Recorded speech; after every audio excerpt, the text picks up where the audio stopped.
So there's some news that my sister shared with my Jenny and I.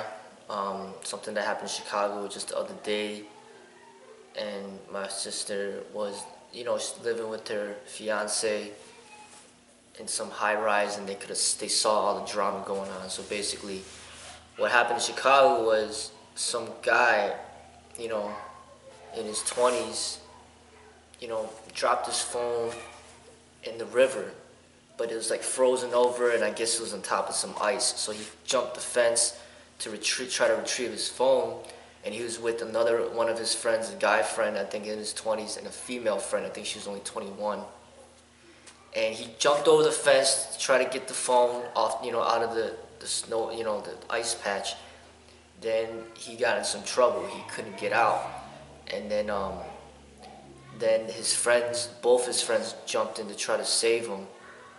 And then what ended up happening is the guy that dropped his phone in there died. The guy friend is in serious or critical condition in the hospital, and then the female is just missing, and I think she's dead too.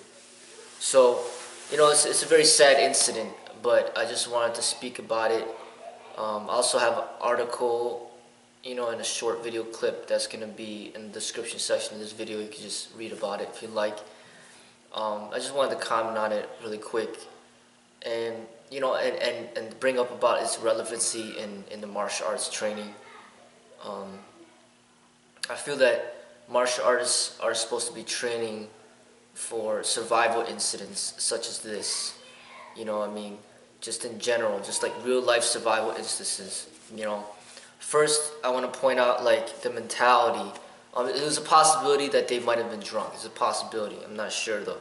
But first I want to speak about the mentality, and this goes into relevancy as far as the spirituality is concerned.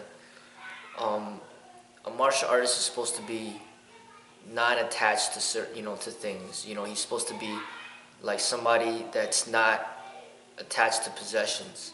He knows that possessions can be replaced, and he's not even attached to his life. But a martial artist would weigh the dangers involved with something like this. You drop your phone in the river. The phone might have been an iPhone. It might have been like a $500 phone, but I'm sure, that's something that could easily be replaced. But it is, people think it's an expensive phone. So the attachment towards that technology or for that equipment or for that material possession, that becomes the problem. It's similar to somebody who's trying to rob you for your phone at gunpoint, and then you're trying to fight for it, and then you get shot and killed over a stupid phone. But over here you drop it in the river, and this is a very dangerous place where it is. And for you to go to retrieve it, there's a lot of dangers involved. Really, obviously it wasn't worth it. He basically risked, he lost his life over a cell phone. And a martial artist first would train himself spiritually to not be attached to these types of things, and basically allow it to be let go. Okay, so that's the first part, where a martial artist would be able to handle it differently. No matter if he dropped it in the river, no matter if he basically somebody's holding him up at gunpoint, he would weigh the circumstances and make sure that he makes a smart decision. If you dropped your cell phone in the sewer, and you actually see it there, and then you try to get like some coat hangers or some sticks to try to retrieve it, that's different. There's no dangers involved right there. But here, the phone is in the middle of the river, and you're putting yourself in very dangerous circumstances, and it just simply isn't worth it. And the martial artist, spiritually wouldn't take that sort of unnecessary risk for something that's just a material possession. Alright, so as far as other things involved is, now let's talk about the physical development. This is the type of stuff that happens that I think, martial artists should all be prepared for. But even myself, I'm not a good swimmer. But being a good swimmer essentially is a survival, it's a tool for survival that a lot of people can say that is almost necessary. But it really depends on your lifestyle. If you know that you're not a good swimmer, then you don't want to be around water too often, because of the dangers involved. You don't want to be just put in a situation where you may lose your life simply because you don't know how to swim. Even Bruce Lee himself almost drowned before in his life, and he was not a good swimmer. He was afraid of water. So knowing, if you're not a good swimmer, you have to be very careful with, being around water to begin with. But even if you are a good swimmer, I mean, there's a lot of good swimmers that have died in the water. Just because you're a good swimmer doesn't guarantee your survival. So this is a tool, this is a situation where, like, being good at swimming could have helped his survival. I don't know if he was a good swimmer or not, but that could have helped his survival. All right. This is another thing is this.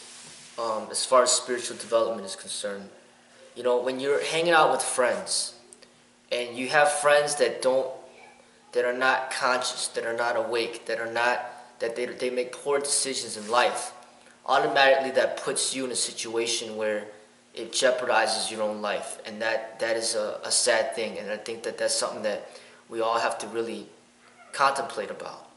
You know what I mean? You have a friend who makes poor decisions in life. He gets drunk a lot, and he drinks and drives. And then now you're sitting in the car with him, he's drinking and driving, and then next thing you know, he crashes the car, and then you lose your life. Or you have a friend that likes to smoke crack.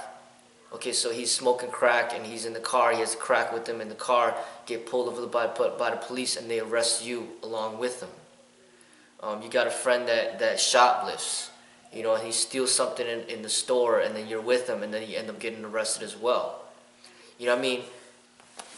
We have to be very careful with the friends that we spend time with. But this is a situation where you got a friend that made a very poor decision, and then now, imagine you have your friend drowning in the river, and you either help save him or you just watch him die. And these people, they decided to help save him, and then they risked their lives, and one of them died, and then the other one is in very critical condition, and the person that went over the phone died already anyway. So when you're with friends that make poor decisions, a lot of times you could jeopardize your own life. But if you have a friend that makes good decisions, like this person, he dropped his phone in the river, he's like, you know what, forget it. I'm not going to risk my life for a stupid phone. Then they all live. Everything's fine. But you had one friend, you have a friend that dropped his phone in the river.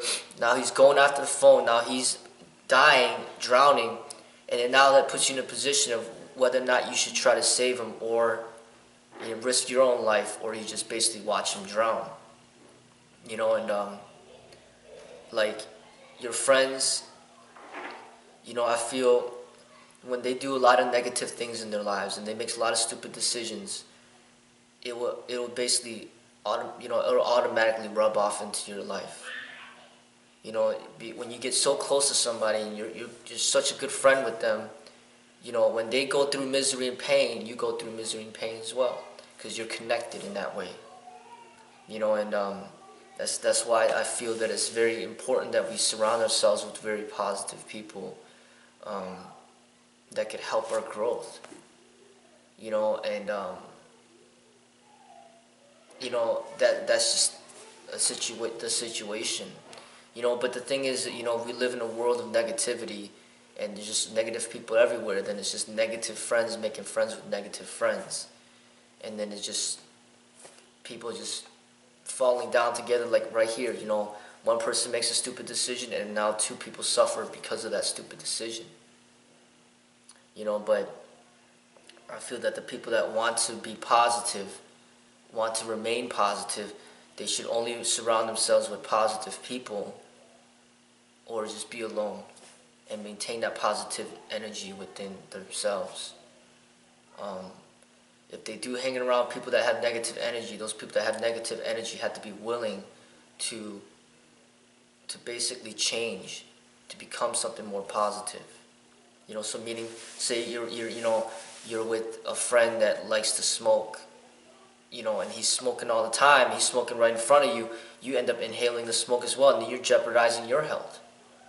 So you to tell the person, you know what, I don't want to be around you because you smoke and it messes me up. I'm not going to hang out with you. But then if he says, you know what, I won't smoke when I'm around you, then now you're influencing him to do something more positive. But it takes him to basically make that conscious decision to stop that negative activity or that behavior. But if these individuals are not gonna stop this negative behavior or activity, then you should be able to have the strength to basically say, you know what, I'd rather be alone, I don't want to be around you.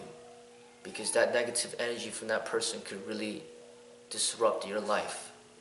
And it's a very sad thing, somebody made a stupid decision, risked his life over a stupid cell phone. And then now, these two friends, they can't bear just seeing somebody drown, so then they jump in there to try to save them, and then they die themselves.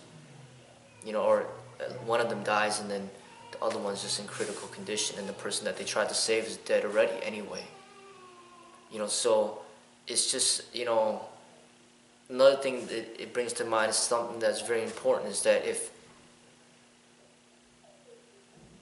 you say you got somebody that jumped in there to get his phone and he doesn't know how to swim, and then he's drowning, he's gonna die. But then you yourself, you're watching this happen, but you know for a fact you don't know how to swim either. And then there's no point in you jumping in after him because you're just gonna die as well. Because you don't know how to swim. The only person that could save him is somebody that knows how to swim and swim well.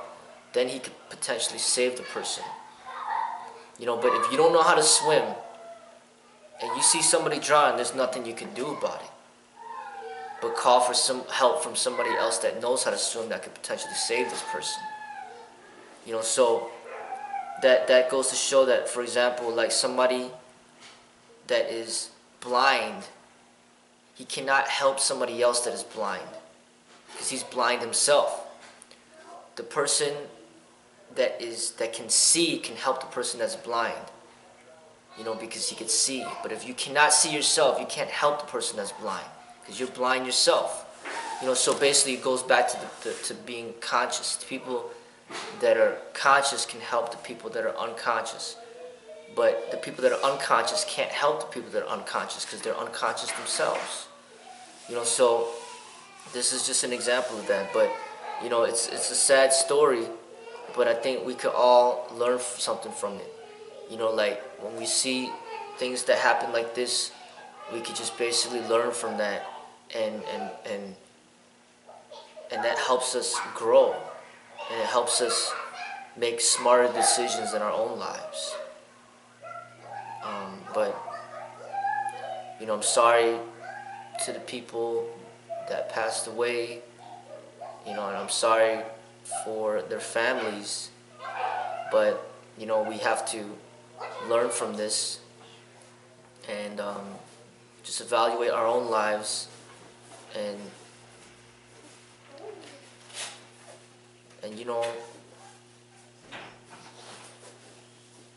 contemplate and think about certain things, as far as like how much we value certain things, and we shouldn't be too attached to things, especially when it comes to material possessions. We have to learn to let it go. It's not worth it. It's not worth to die over a wallet. It's not worth to die over a cell phone. It's not worth to die over a car. It's not worth to die over any material possession. These material possessions can be replaced. But just imagine for yourself, if one of your friends are drowning right before your eyes, what would you do? But if you want to do something, you better know how to swim. If you don't know how to swim, you're just going to drown yourself, and now you just wasted 2 lives. It's not helping anybody. If you don't know how to swim, don't jump in the water to try to save somebody when you don't even know how to swim yourself. Now you got 2 people that are drowning and dying, and that's not helping. So this is a situation that we could all learn from.